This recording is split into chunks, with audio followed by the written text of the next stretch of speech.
respectfully. Brittney Griner was in a Russian prison.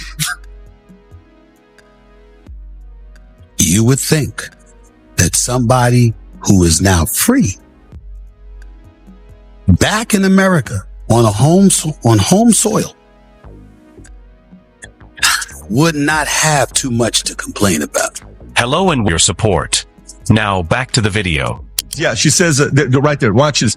Every time we play her, there's this commotion, like this loud rumbling from the stands. Turns out it's people, thousands of them, just sitting there watching on purpose. It's very disruptive. She says WNBA games used to be a chill, quiet place. You could bring your laptop and relax, maybe even get a little work done.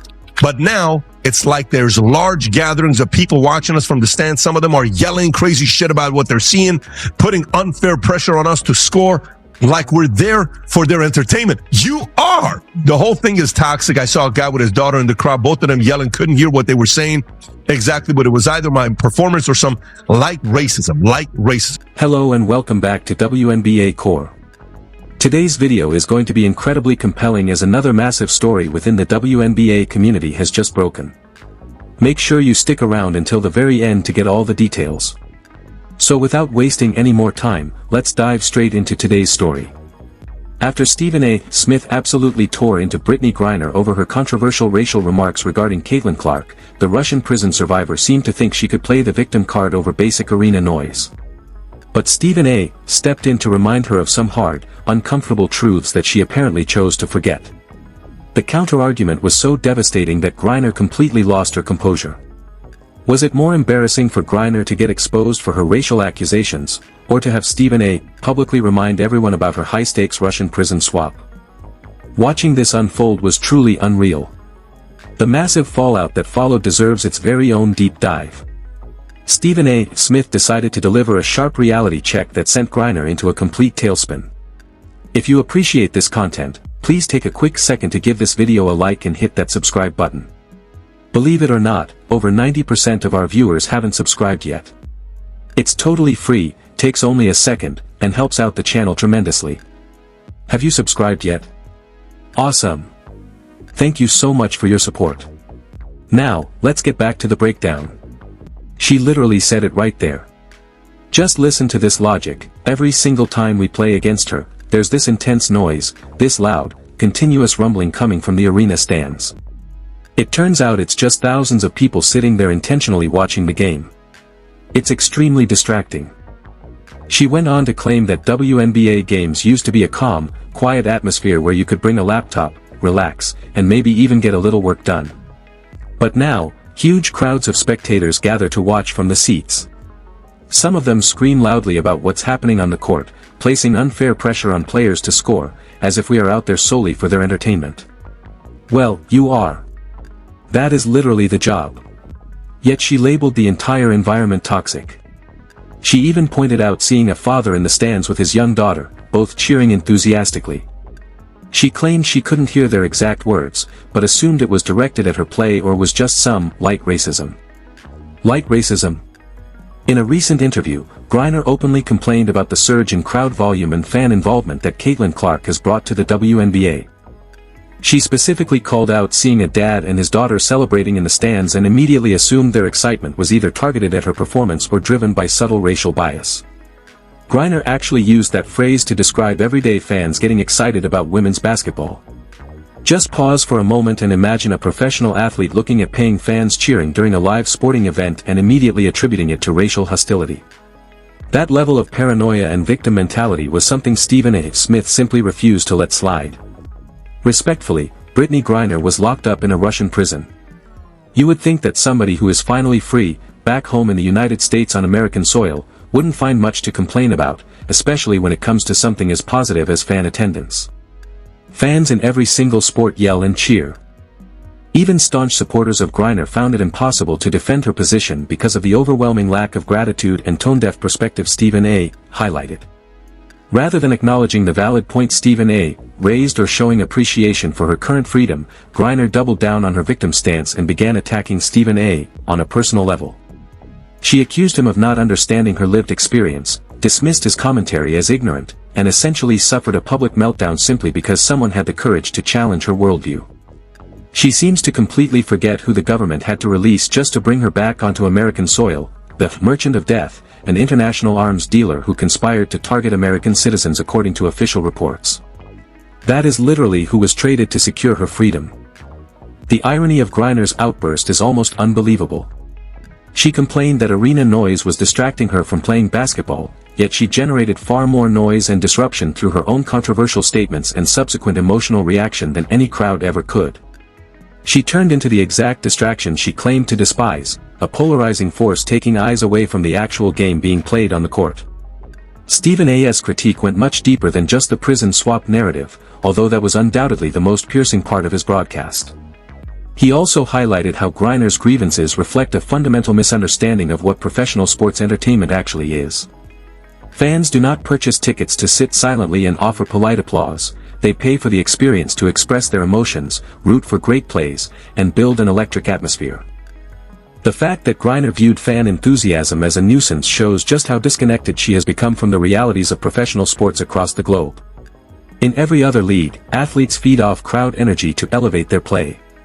But Griner treated fan engagement like an annoying inconvenience rather than a historic opportunity to perform on a much larger stage.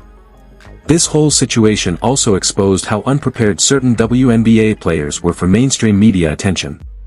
For 25 years, the league operated in a low-stakes bubble where mainstream scrutiny was minimal, expectations were modest, and accountability was rarely enforced. The racial aspect of Griner's initial remarks was particularly problematic because it automatically assigned the worst possible intentions to fans who were simply excited about the sport. Assuming that a father and daughter cheering at a basketball game must be participating in racism reveals a mindset that actively looks for conflict rather than recognizing progress. Clark's arrival brought real visibility, elevated pressure, and actual consequences for performance, and clearly, some players were not ready for that shift. Griner's casual throwaway line about light racism to characterize crowd noise represents the exact type of reckless language that Stephen A. Smith has spent his career speaking out against. He emphasized how damaging it is when public figures throw around heavy accusations without a shred of evidence or context, which only trivializes actual incidents of racial injustice and creates division where none needs to exist. For someone who has rarely been held accountable for her public statements, Stephen A.'s commentary delivered the exact wake-up call you would expect. The timing of Griner's reaction was especially embarrassing because it coincided with a period where the WNBA is seeing unprecedented growth in viewership and overall revenue, heavily propelled by Caitlin Clark's arrival. Instead of capitalizing on the incredible momentum that increased fan interest provides, Griner was complaining about the very audience that is driving higher salaries and bigger opportunities for her and every other player in the league.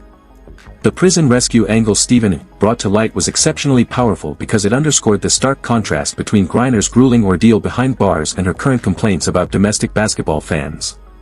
Anyone in her position should be celebrating every single moment of freedom. Griner's struggle to show genuine appreciation for her release and her return to professional sports reflects a level of entitlement that left many viewers stunned. The U.S. government engaged in high-level diplomatic trade-offs to secure her return, and for her to turn around and criticize the noise level at basketball games highlights a total disconnect from reality. This entire sequence also showed how fragile her position becomes when faced with legitimate pushback. When Stephen A. met her complaints with logical counterarguments and stated clear facts about her situation, without resorting to personal attacks or groundless claims, Griner reacted defensively and emotionally. The contrast with athletes in other major leagues was particularly damaging to Griner's standing. No other high-profile professional athlete complains about fans being too loud, which made her statements look even further removed from reality. Making matters worse for Griner was the fact that Stephen A. was far from the only voice calling her out.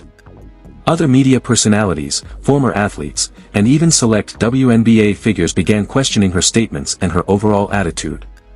The fallout proved she was completely unequipped to navigate widespread criticism of her victim mindset.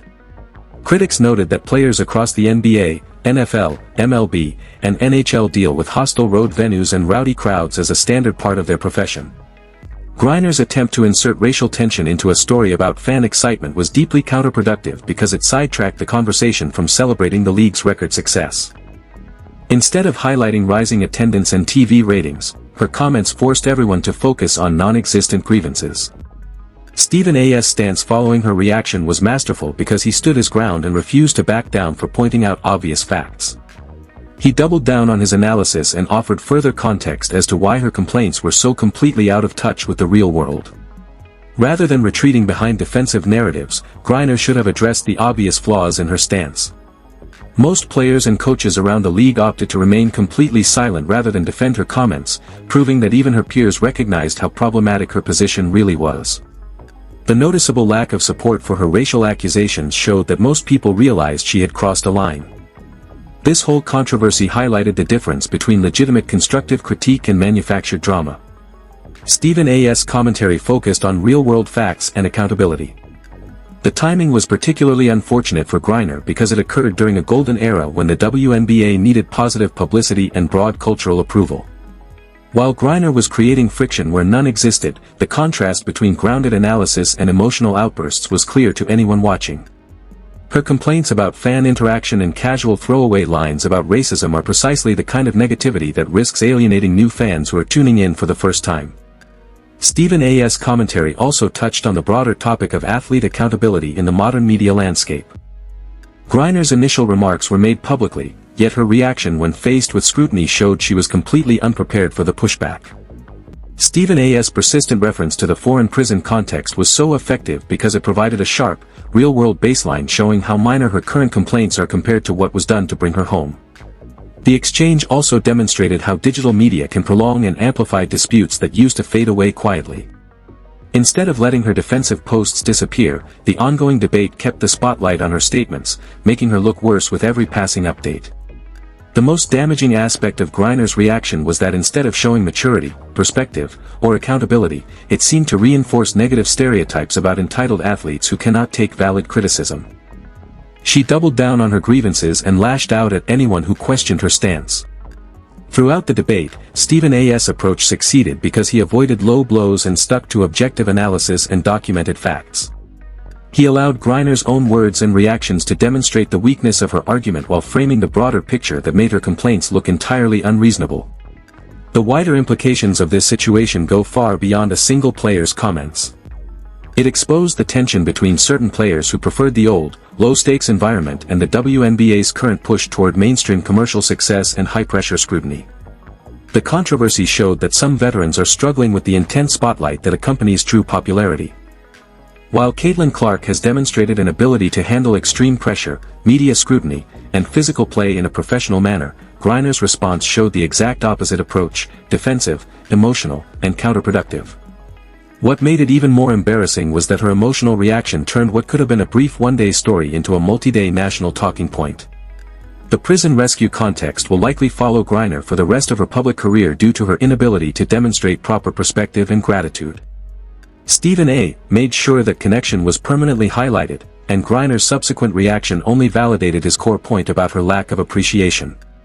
Instead of stepping back and correcting her tone-deaf remarks, Griner tried to play the victim, but Stephen A. refused to let her hide behind deflection or racial grievances. Her meltdown ultimately proved the very point Stephen A. set out to make, that she acted like an entitled athlete complaining about success rather than embracing a historic moment for the sport. Instead of showing personal growth or accountability, Griner ended up overshadowing her own athletic achievements with a controversy that solidified her reputation as someone creating friction during the WNBA's biggest boom. Griner quickly learned why trying to play the victim against Stephen A. Smith's sharp reality check usually backfires. Her argument fell flat, and the resulting backlash was impossible to ignore. Hit the like button if you believe that bringing up the Russian prison trade was a tough but absolutely necessary reality check, and that Stephen A. was spot on. Subscribe to WNBA Core for more coverage, real accountability, and daily WNBA updates. Thanks for watching, and I'll see you in the next video.